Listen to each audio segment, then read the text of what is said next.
Hello बच्चों, डी welcome to my YouTube channel JEE advance physics by Kailash sir. और अब यहाँ पे एडवांस वाला काम बच्चों चालू हो गया। पाथफाइंडर काइनेमेटिक्स चैलेंज और understanding question number 3, one of the most difficult question बच्चों काइनेमेटिक्स के जो पाथफाइंडर में दिए जाते हैं वो चैलेंज और अंडरस्टैंडिंग वाले पार्ट में दिए गए होते हैं। ठीक है, उसका थर्ड वाला क्वेश्चन बच्चों में बैक टू बैक आप लोगों को सॉल्व करवाने वाला हूँ। पहले दो क्वेश्चन ऑलरेडी हम सॉल्व कर चुके हैं इसी चैनल पे। ठीक है, सो बच्चों यहाँ पे क्या दे रखा है, starting from the center of a circular path of radius r, a particle p chases another particle q that is moving with a uniform speed v on a circular path. The chaser p moves with a constant speed u and always remain collinear with the center and the location of the chased q. ठीक है, okay.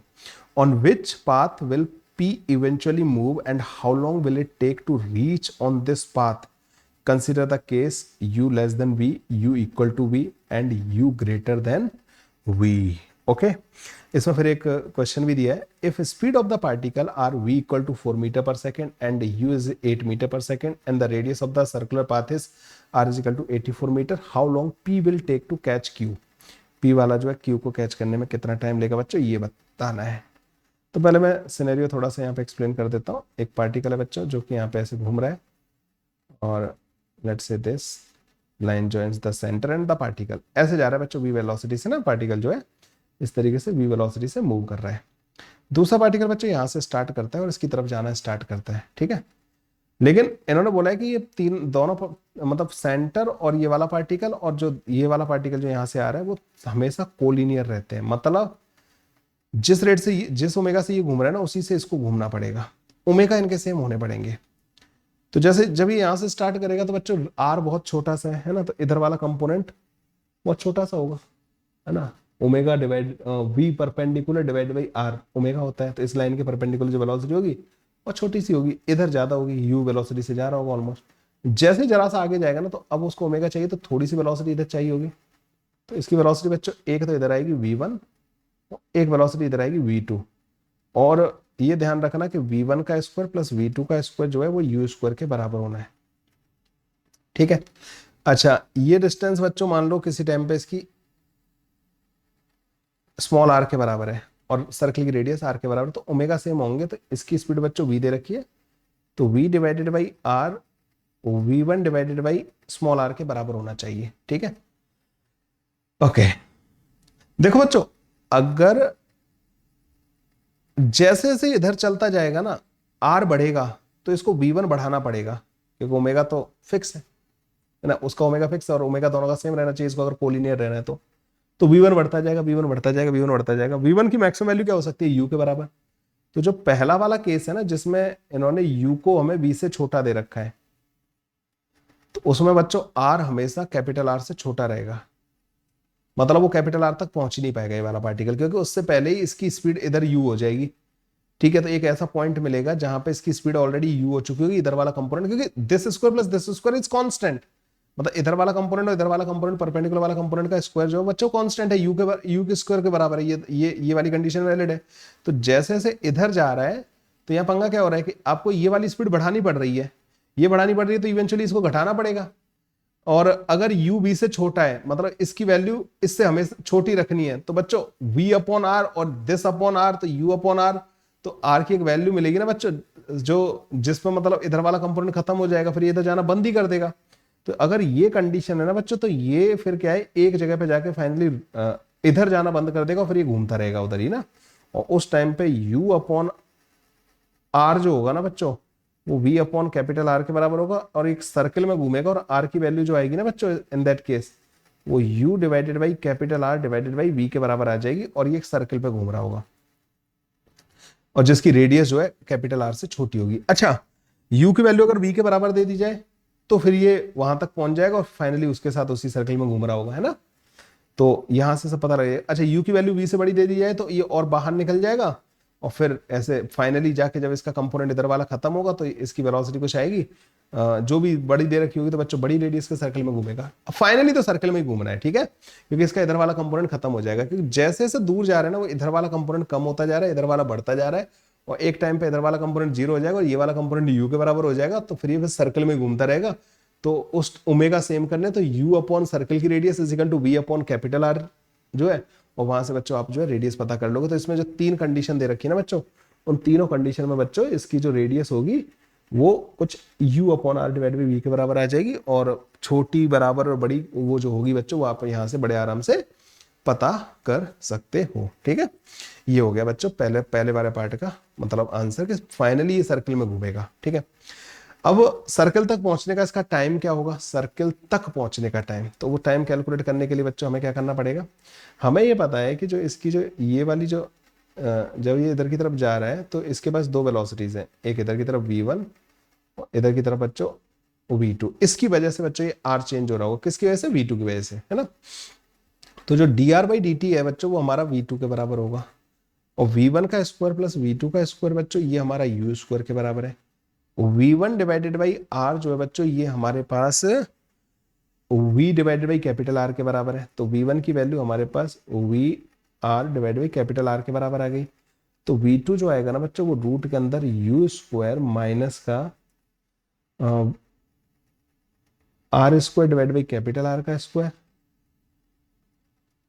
ठीक है, that into v square आ जाएगा। ठीक है, ये आ गया v2।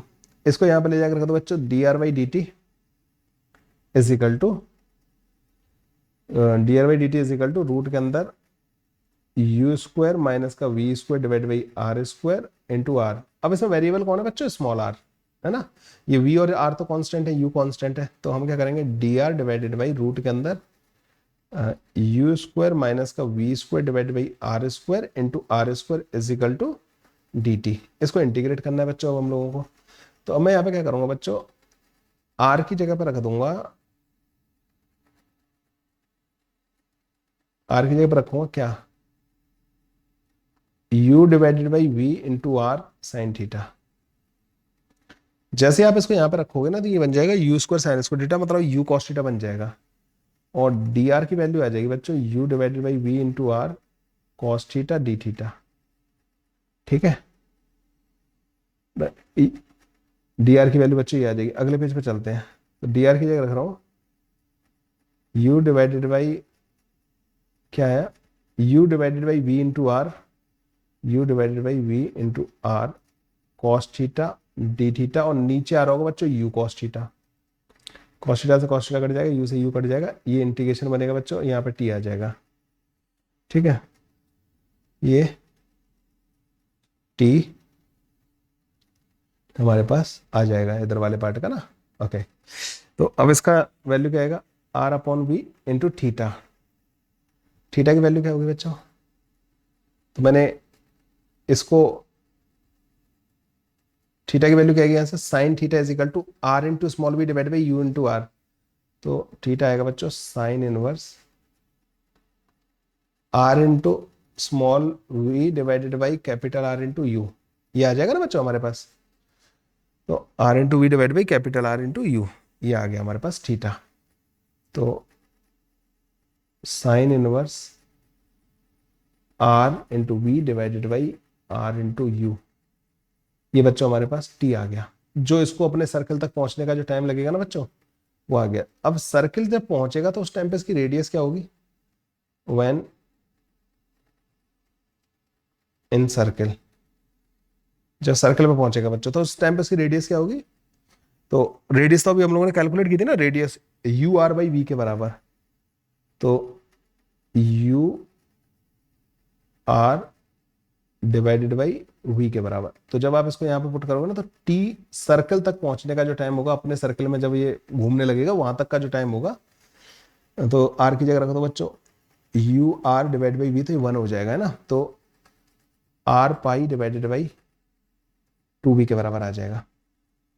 ये टाइम लगेगा बच्चों ना इसको हर बार अपने सर्कल में पहुंचने में, are pi divide by 2v के बराबर। ठीक है, अब इन्होंने हमसे एक और क्वेश्चन बोला है कि if the speed of the particle is v equal to 4 metre per second और u जो है 8 मीटर पर सेकंड है, मतलब u बढ़ा दे रखा है v से, तो ये वाली कंडीशन हो गई। The radius of the circle, जब u बड़ा है v से तो इसकी जो रेडियस बनेगी ना बच्चों वो सर्कल की रेडियस से बड़ी बनेगी। ठीक है, सर्कल की रेडियस से बड़ी बनेगी। Then the radius of the circular path is capital R 84 metre दे रखा है। तो how long p will take to reach Q, P Q तक कब पहुंचेगा। तो इस वाले फॉर्मूले में जो हमारे पास जो टाइम का फॉर्मूला है ना, इसमें आर की जगह पे कैपिटल आर पुट कर देना है। इन्होंने ये नहीं बोला कि अपने सर्कल में कब पहुंचेगा, तो बी वाले पार्ट में इन्होंने बोला है कि जब R is equal to capital R जब हो जाएगा, क्योंकि बड़ा सर्कल बन रहा है तो पी वाला क्यू को पास करके आगे जाएगा, है ना, क्यू के साथ भी थोड़ी देर घूमेगा। तो अब जो टाइम आएगा ना बच्चों, टी जो बी वाले ऑप्शन में आएगा, पी और क्यू के मिलने का टाइम जो आएगा, तो यहाँ पे आर की जगह कैपिटल आर रख देना, ये कट जाएगा। तो आर 84 दे रखा है, वी की वैल्यू बच्चों 4 मीटर पर सेकंड दे रखी है, और साइन इनवर्स ये 4 दे रखा है, ये 8 दे रखा है, तो ये 1/2 आ गया। तो 30 मतलब 30 डिग्री मतलब पाई/6 के बराबर आ जाएगा। तो 84 इंटू 22/7 डिवाइडेड बाई 6 इंटू 4, ठीक है। तो 7 एकम 7 दूनी 14, 6 दूनी 12, और ये कटेगा बच्चों, तो टी जो आएगा ना बच्चों 11 सेकंड के बराबर आ जाएगा। 11 सेकंड में बच्चों ये जो है पी वाला क्यू वाले से मिल जाएगा। कैसा लगा बच्चों क्वेश्चन? ये बड़ा ही मतलब देखो भाई डिफिकल्ट तो है ना। अब वो पाथफाइंडर के सबसे डिफिकल्ट वाले क्वेश्चन हम सॉल्व कर रहे हैं, तो डिफिकल्ट तो लगेगा आप लोगों को, ठीक है। ऐसा करके बच्चों ये वाला क्वेश्चन जो है हमारा सॉल्व हो जाएगा। मिलते हैं बच्चों नेक्स्ट क्वेश्चन में, तब तक के लिए बाय, टेक केयर। और रात बहुत ज्यादा हो गई, 2 बजे हुए, आज यहीं पे बंद करते हैं, ठीक है, ओके बाय। ऐसे टाइम लगता है बच्चों ना इन क्वेश्चंस को सॉल्व करने में ना, 2-2 बज जाते हैं रात को ना। तो आप लोग अगर वो उस तरीके की मेहनत करने को तैयार, तो आपसे भी बनने लगेंगे क्वेश्चन ना। सो जिंदगी में कंप्लेन करना बंद करके काम करना चालू कर दो, कोई भी क्वेश्चन सॉल्व होने लग जाएगा। थैंक यू बच्चों, बाय बाय, टेक केयर।